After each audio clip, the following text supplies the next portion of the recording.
Buen día para todos nuestros televidentes y a continuación un recuento de la visita del candidato a la presidencia Gustavo Petro en el municipio de Zipaquirá el pasado 22 de abril.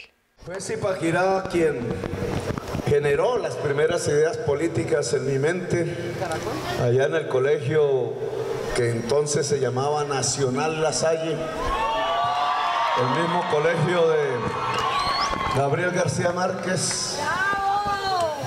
Fue aquí donde en las discusiones entre los curas jóvenes y los curas viejos fui aprendiendo lo que significaba la teología de la liberación, un acercamiento desde la religión de lo que llamaban la opción que todo cristiano o cristiana debe tomar, que es preferir, privilegiar al más débil, al más humilde. A partir de ahí nos juntamos con los trabajadores de las grandes industrias que rodeaban la ciudad, Beldar, Álcalis, Malterías, con sus sindicatos, con sus luchas. Fuimos aprendiendo eso que llaman la política. Fue gente de aquí de Zipaquirá la que me volvió concejal del municipio, personero municipal de 21 años. Fue aquí que comenzamos a pelear por los derechos de la gente. Muy jovencito, 22, 23 años, hicimos un barrio cuya gente aún aquí está presente. Sobrevivientes, con las manos mismas, sin un peso de la ayuda estatal. Un barrio que llegó a ser el más grande de Zipaquirá, el Bolívar 83, que le llamamos así porque 200 años habían pasado del natalicio del Libertador. Aquí nos acompañan toda la guardia fuerte del Bolívar 83. Fue con los votos de Zipaquirá y de otros municipios de la Sabana con los que me convertí en el representante a la Cámara por Cundinamarca. Yo llegué al Congreso, fue representando esta región. Allí conocí lo que era eso. No es que me haya gustado mucho la experiencia. No hay sino un poco de bandidos allí juntos, guardadas unas cuantas excepciones.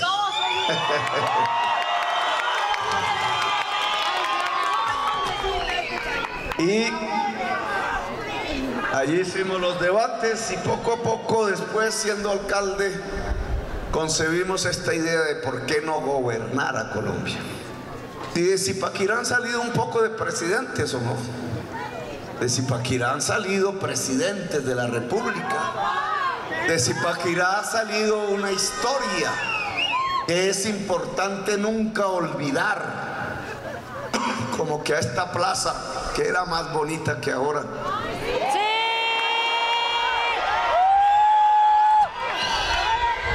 un alcalde de cuyo nombre no quiero acordarme decidió imitar a Peñalosa y cementar lo que era verde y lo que eran flores y lo que eran árboles, lo que eran los geranios y lo que eran los novios, y nos puso una plaza de armas imitando al señor Peñalosa. Creyó ese alcalde de cuyo nombre no quiero acordarme que Peñalosa era humanista y era muy inteligente, y resulta que Peñalosa ni siquiera tiene títulos. Fíjense cómo la historia de Colombia ha pasado por esta plaza. La historia de Colombia, cada vez que ha querido hablar de libertades, cada vez que ha querido hablar de democracia, cada vez que ha querido hablar de justicia social, ha pasado por la plaza de Zipaquirá. De ver cómo estos pueblos recobran su alma, Cajicá, Chía, Zipaquirá, sus tradiciones que no deben perderse, su manera de vivir y de experimentar la existencia y la vida. Ahora se trata de que podamos volver realidad aquello de que te ganarás el pan con el sudor de la frente y con dignidad. Se trata de que las condiciones del trabajo del siglo XXI sean posibles en nuestros municipios. Si yo soy presidente de Colombia, este 7 de agosto, la manera de transportarse desde Zipaquirá hasta el centro de Bogotá no va a ser por esa autopista congestionada, que tumbando árboles como lo están haciendo y ampliando otro carril tampoco va a generar más rapidez en el transporte. No va a ser ese tipo de promesa, sino algo que ya habíamos estudiado pensando en Zipaquirá, allá en la alcaldía de Bogotá.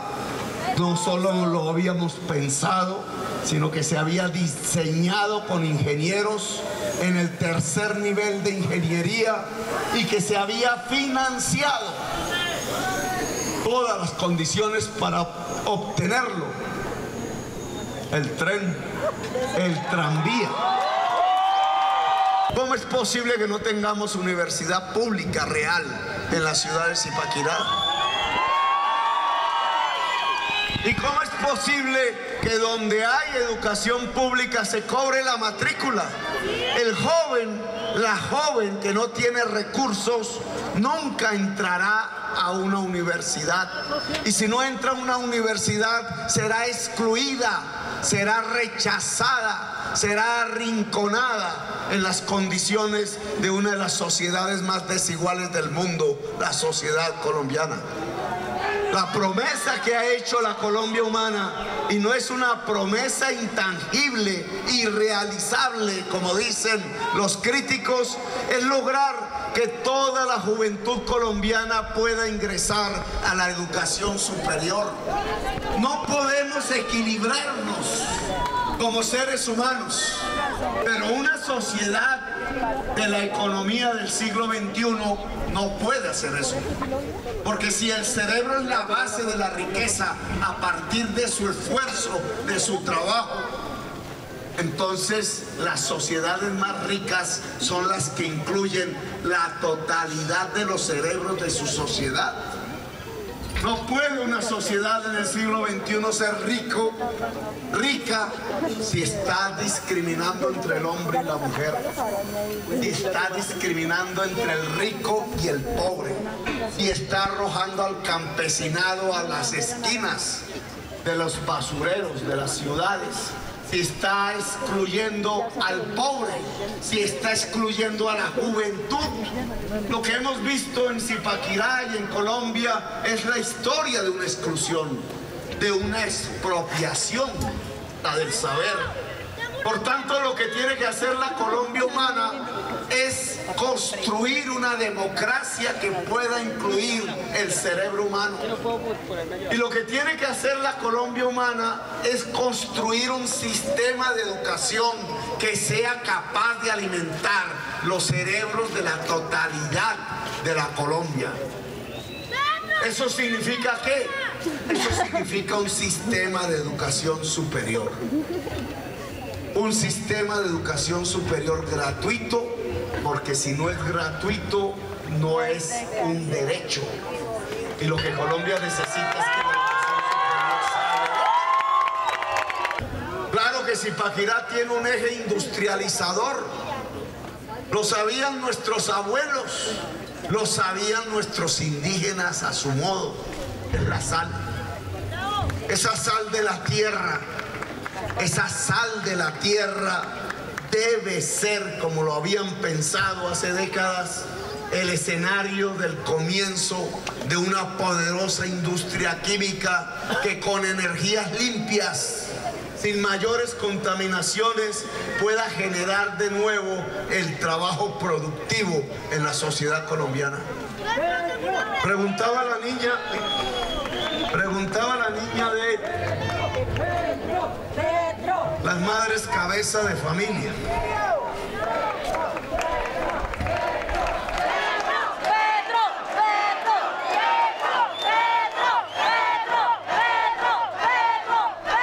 Las madres cabeza de familia, dependiendo de la edad de sus hijos, si son bebés, ya lo hicimos. Tenemos esa experiencia, deben ser beneficiarias de un sistema profesional de atención a la primera infancia que no permita que los niños y las niñas mueran de hambre en Colombia. Si son bebés, una de las políticas de la educación y de la sociedad del conocimiento tiene que ver precisamente cuando el bebé está entre 0 y 5 años de edad. Si está desnutrido, se come el cerebro. Y entonces de manera irreversible pierde las capacidades del pensar, de la inteligencia. Nunca se recuperarán. Si nosotros queremos una era de paz y una nación, realmente una nación, la primera infancia tiene que ser cuidada de manera integral. Nuestra vicepresidenta va a manejar ese programa que llamamos el sistema de cuidado, pero que tiene ya una experiencia administrativa que hicimos. Nosotros logramos en el año 2014 en la ciudad de Bogotá que no muriera un solo niño de hambre. Y lo hicimos con 5.000 mujeres profesionales que atendían en los hogares a los niños y a las niñas entre 0 y 3 años. Y que cuando tenían más de 3 años podían entrar a los jardines infantiles. Generamos 1.200 aulas. Si la mamá tiene niños de esa edad, una gran ayuda del Estado consiste en prestarle ese servicio. Nosotros tuvimos mamás que trabajaban en la noche y abrimos jardines de 24 horas que eran los primeros en América Latina, que le permitiesen a esa mamá en la noche dejar a su niñito bien guardado o a su niñita de manera profesional en un jardín que nunca cerraba las puertas. Si la mujer no está empleada, no está en el circuito económico, sino como la mayoría está en el rebusque, en la economía popular, entonces el Estado tiene que brindar por lo menos 4 condiciones. Saberes. Estábamos hablando de eso, ¿no te parece? Saberes, créditos, espacio y energías. Si una persona tiene energías y en esas energías, tranquilos, si en esas energías, vamos aquí para atrás entonces, la ruana, ahora. Si esas personas tienen energías, y las energías no son solamente las tecnológicas, sino son las físicas. Y cuando se habla de las energías físicas, se está hablando de la salud. Bueno, sería hacer una pregunta en Zipaquirá. ¿Dónde está el hospital público de Zipaquirá?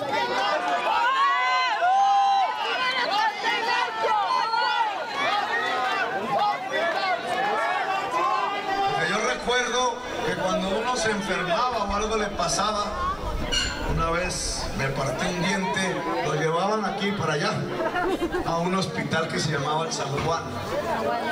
No era moderno, era una casa vieja, pero había médicos y había médicas, y había medicinas y había una atención. ¿Dónde está el hospital de Zipaquirá? Y un edificio a la entrada muy bonito. Y no tiene un solo computador ni escritorio. No hay una sola máquina, no hay un solo médico, no hay una sola médica. No hay una sola enfermera en el hospital de Zipaquirá. ¿Y por qué? Porque los hospitales públicos ya no los financia el presupuesto nacional. Los hospitales públicos dependen de la contratación con las EPS. Y las EPS son un sistema en general privado que recibe los recursos y no los saca. El sistema de salud en Colombia, como la mayoría de los servicios públicos, también lo transformaron en un negocio. Y si no hay salud, ¿cómo puede haber trabajo? Indudablemente, si queremos una economía del trabajo, tenemos que tener un sistema de salud que le otorgue la energía y la vida a la persona hasta donde sea posible. la Colombia Humana va a quitar las EPS. Va a construir un modelo de salud en el que ya tenemos experiencia en Bogotá. Cubrió a 4 millones de personas y logró que todas las tasas de enfermedad y mortalidad bajaran. El sistema preventivo que lleva el médico y la médica al hogar antes que nada y que intenta impedir que la enfermedad surja. Para industrializar a Colombia se necesita que crezca el mercado interno. Y el mercado interno crece si la gente que vive en Colombia tiene mejores ingresos.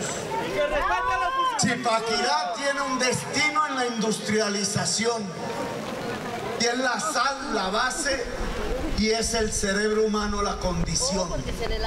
Si juntamos la sal y el cerebro humano con su alimento, que es el saber, tendremos producción, trabajo y un buen vivir en la ciudad de Zipaquirá. ¡Viva la Zipaquirá humana!